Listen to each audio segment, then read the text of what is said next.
U.S. of America to AA plus from AAA and affirmed the A1 short-term rating. It has another interesting point over here. I'm reading, this is the Standard & Poor's press release that we have here at CNN. It says the downgrade reflects our opinion that the fiscal consolidation plan that Congress and the administration recently agreed to falls short of what, in our view, would be necessary to stabilize the government's medium-term debt dynamics.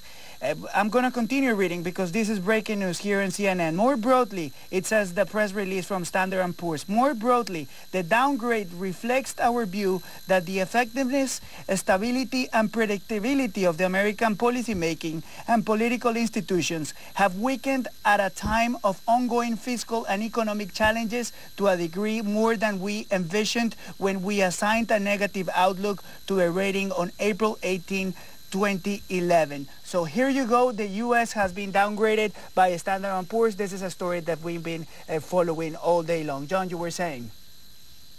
Yeah, well, one of the problems that the United States is now facing is that if you listen I'm going to repeat the story that we have right now.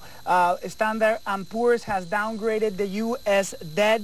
It reads the United States of America long-term rating lowered to AA plus due political risks, rising debt burden outlook negative. This is the breaking news that we're getting right now at 8:27 p.m. Eastern Time. So, John, you have the story right now.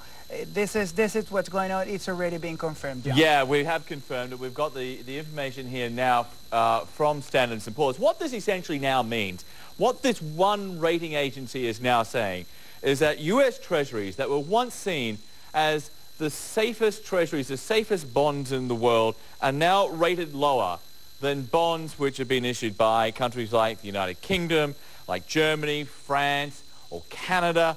And there is a warning, too, which is coming from Standard & Poor's, that essentially there could be another downgrade within 12 to 18 months.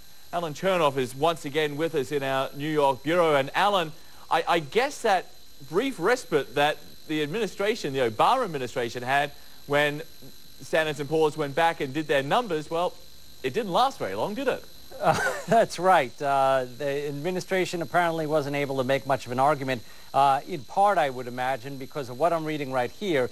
Essentially, S&P is arguing that the deal this week to raise the debt ceiling, avoid default, simply falls short of what S&P says, quote, in our view, would be necessary to stabilize the government's medium-term debt dynamics. In other words, S&P is saying, look, given what we've observed over the past week, this chaos in Washington, Congress unable to reach a deal until the very last minute, the fighting between Republicans and Democrats, they're basically punishing Washington for what they've observed because they're saying, look, there is very little chance. They say we're pessimistic about the capacity of Congress and the administration to be able to leverage their agreement this week into a broader fiscal consolidation plan. In other words, they don't see this country longer term really moving into a more fiscally responsible situation, even though we do have a deal on the table